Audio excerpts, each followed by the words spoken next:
is Sarah. So here I'm going to talk about procedure of lab Venturi meter. Step number 1, Venturi meter joined with the hydraulic bench and supply hose. Number 2, the apparatus was prepared and supply hose was cleared from the air pockets. When the control valve gradually closed, the Venturi meter subject to a gradually increasing pressure that caused water rise up the tube of manometer.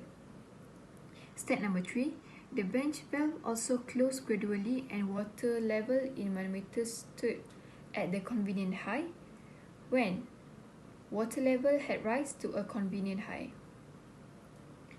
Step number 4, the adjusting screw that show operated to give identical reading of all of these tubes across the whole wall of the manometer board. Next step, the difference between H2 and H1 and flow rate were measured.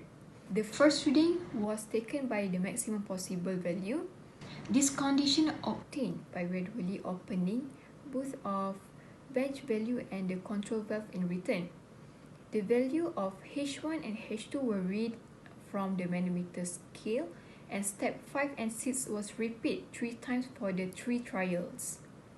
The flow rate collecting by close the bench hole in hydraulic bench and the inlet and outlet valve closed and the switch off. So, for the discussion, we can compare the value of flow rate experiment and flow rate theory.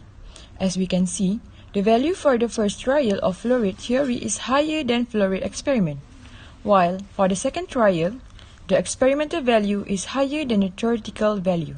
And finally, for the third trial, the flow rate of experiment is higher than flow rate theoretical.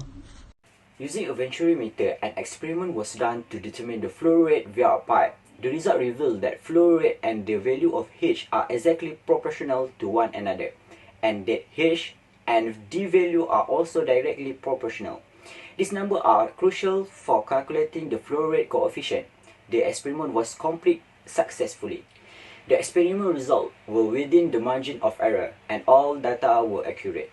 The significant error in the advice cannot be disregarded, and as a result, it has influenced the outcomes, including the erroneous value of D. As a result, we'll have to repeat the experiment to acquire the desired outcome.